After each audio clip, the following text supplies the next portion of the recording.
Welcome to the newest episode of Beyond the Fame with Jason Fraley. I'm your host, Jason Fraley, picking the brains of the top filmmakers, musicians, and artists of our time.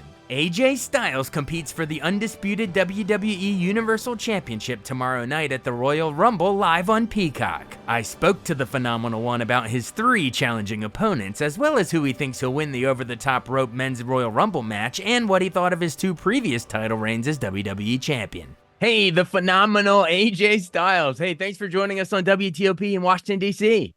Hey, man, thanks for having me. We're talking because obviously WWE Royal Rumble is on Peacock this Saturday in St. Petersburg, Florida. And you're going to be in the main event, which is going to be a fatal 4-way for the undisputed WWE Universal Championship against Roman Reigns, long running champ, as well as the legendary Randy Orton and LA Knight, who's been on fire lately. Real quick, speak to each one of your opponents. What makes them so tough and what makes them, so iconic now? Well, I mean, Randy Orton, the legend killer, 3 deadliest letters, the RKO, he's been there, done that. He's been doing this for a long time. He's he's in unbelievable shape right now. He's on a roll. So it makes him scary, to be honest with you. But then you got Roman Reigns, who's also on a roll because he's been champion for however many days this is now. It's a long time. And, when I look at LA Knight, I feel like I'm looking in the mirror. The guy who's been there, done that with a lot of different places and is on fire, like you said, So everybody wants the championship, including myself, which is a recipe for an unbelievable match.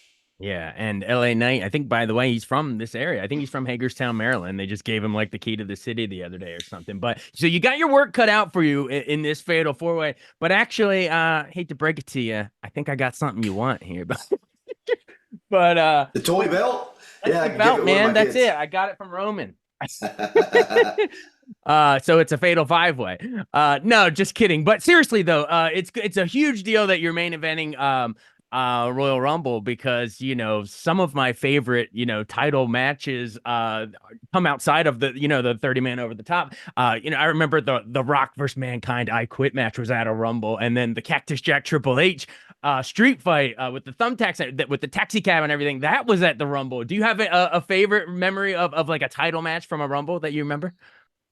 Yeah, I believe I was in it, except I lost against John Cena. Yeah. So, but regardless, it was a great match, and that's what makes it fun. And not only are you going to get great matches at the Royal Rumble this year, but you're going to get the Royal Rumble, the men's and the women's. Yeah. And it's exciting to see who's going to be there, who's going to show up. That's what the Royal Rumble is all about. Oh yeah, it's probably the most fun match of the year. Just that novelty, that gimmick can't be topped. Watching everybody try to chuck each other over the top rope, and it factors into your main event too, because whoever wins your fatal 4-way main event could face the winner of that Royal Rumble match at WrestleMania 40. Obviously, I guess they could choose to face Seth Rollins instead, whatever champ. But we talk about the people competing in the actual Royal Rumble match. We got Cody Rhodes trying to repeat like HBK and Stone Cold. Like that's hard to do. I guess Hulk Hogan might have done it. CM Punk says he's going to win. That awesome promo with Cody and CM Punk. Gunther made it to the end last year, so he wants to win. But yeah, like who you got your eye on as some contenders to actually win that thing? Well, that's the problem. It's hard to put your eye on someone who you think is going to win because we don't know who's going to be there, who's going to show up. That's the great thing about the Royal Rumble is it's hard to pick a guy when you don't know who's coming out next. Yeah. And I was one of those guys that was a surprise in 2016. So that's why you just got to sit back and watch. If I were betting, I'd definitely put some money on Cody Rhodes. Oh, I mean, he's trying to finish that story for sure.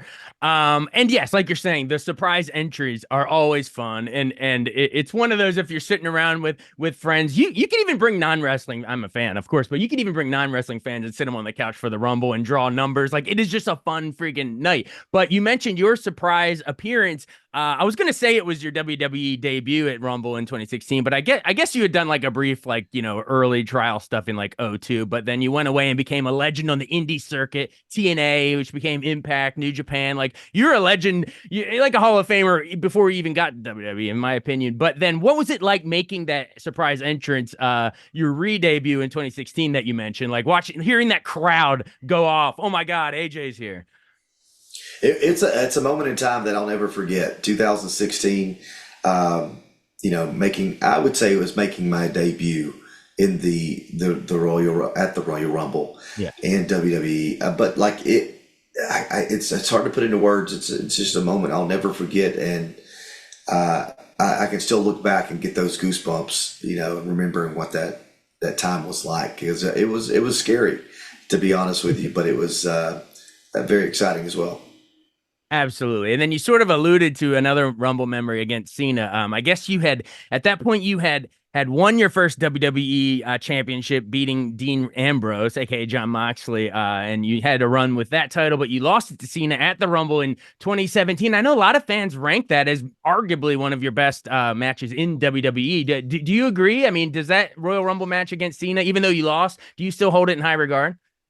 Definitely. A lot of people who maybe you don't know this, but Cena and I never went to the floor on that match, and a lot of people don't know that. Oh, because cool. It was a good match, so you don't realize that didn't happen. But it was something that we needed to do based on what was happening after us.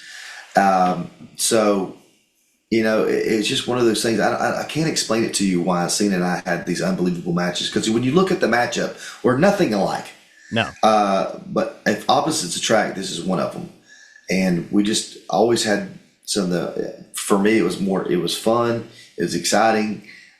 People were into it, these kind of matches. And that's what you want. That's what you want going into a match. And lucky for me, it was with Cena. Yeah, you never went to the floor. I guess you, for a second, thought you were in the Rumble match. You can't touch the floor. No, but that's cool. You pulled it off in the ring. Yeah. And then before you run, I have to mention. So that was, when you lost the title for the first time. We have to mention your second really long run, because you won your second WWE title, I guess, over Jinder Mahal in Manchester, England in 2017. I guess later lost it to, I guess it was Daniel Bryan. But the run itself was, you are in the history books, tied with Macho Man, dig it, Randy Savage, for the 8th longest run, I think, 371. So talk about just that second title run. And if you want, you can compare it to Roman's run too. Well, I mean, listen, this is another thing, is that was the first time the WWE Championship has changed hands overseas, right, when I beat Jinder Mahal in Manchester. So another, I could throw that into the record books. I thought that was really cool. But it was a good time, man. It was a great year for me, honestly. And I had a good time with the championship. Means a lot.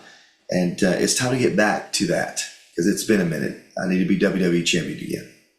Oh, well, best of luck. And yes, we can sort of credit you for expanding the company overseas. There's all these, Crown Jewel and all these things overseas, and Clash at the Castle, and all you helped kind of make that. And also congrats on the big Netflix. Final seconds. How do you think the big Netflix deal is going to work out? I know it's on Peacock this weekend. Tune in, everybody, for Rumble Saturday. But what do you think this big deal for Netflix in 2025 for Raw? I mean, that's massive. It's weird to think that I'm going to click onto Netflix to watch WWE. Is it going to be on Monday night? I sure hope so, though. I'm sure. Yeah. I hopefully don't change that. But it's very odd, but it's very exciting too. I mean, $5 billion goes a long way. So what a great deal for WWE. Well, best of luck in the Fatal 4-Way. Hope you can get your finisher, the Styles Clash, man. When you loop that in there, drop it. Can't beat it. So best of luck. Thanks, man. Appreciate it. Thanks so much for listening to Beyond the Fame with Jason Fraley. Our theme music is Scott Buckley's Clarion. Remember to give us a 5-star rating if you like what you hear. We'll see you next time.